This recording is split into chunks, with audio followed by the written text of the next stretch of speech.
Thank you for joining me here in Glacier National Park for a little painting demonstration. My name is Jane Latus Emmert, and my friends call me Montana Jane because I fish, I hunt, I hike, I bow hunt. I love the outdoors, and I always come to Glacier Park to camp for a week. I like to stay up here and absorb the atmosphere, the smell of the pines, the feel of the breeze, and the peaceful joy of being in one of our greatest national parks.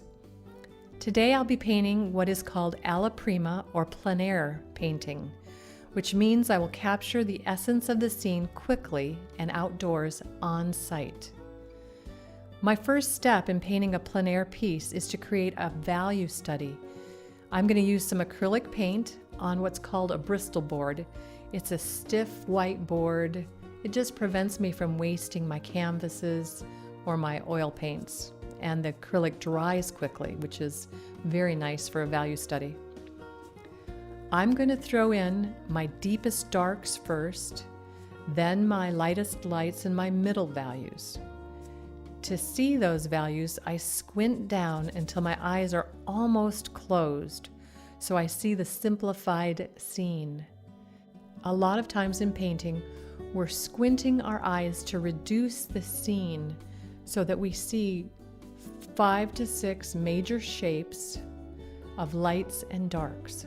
It will be a primitive piece of art. It's purely for gathering information, and I'll use it later because in plein air painting, the sunlight is going to change very quickly. My shadows are going to change, the highlights are going to change, and I want to capture the scene as I'm seeing it now.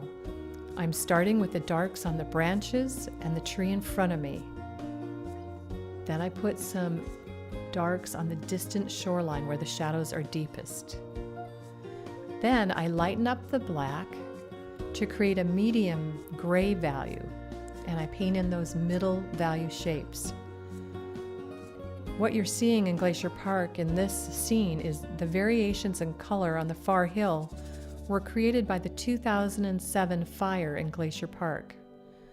There was a lot of devastation, but I'm happy to say it's coming back well, and it adds almost a rosy gray color to those hillsides.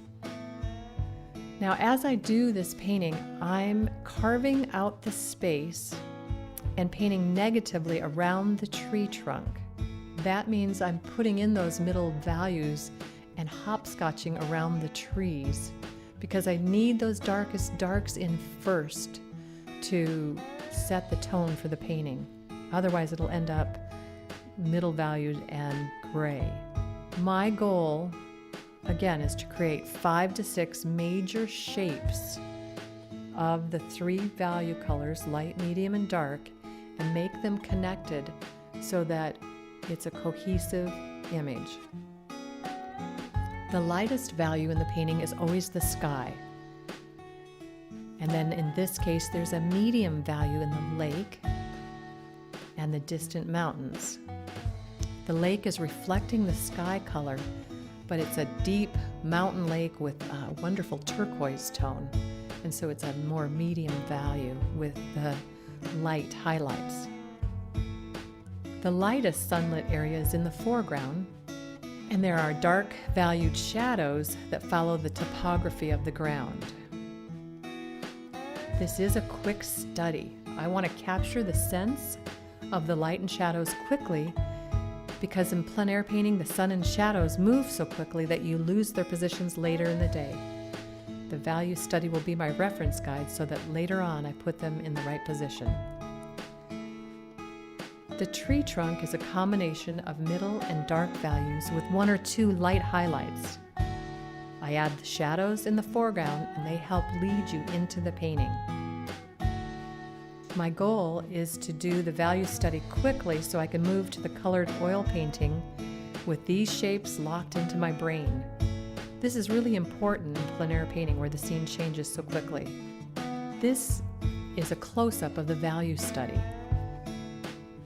So in review, what I did is I started with my darkest darks, and then I worked in my middle values and finished with my lightest values, and at the very end added the dark shadows in the foreground.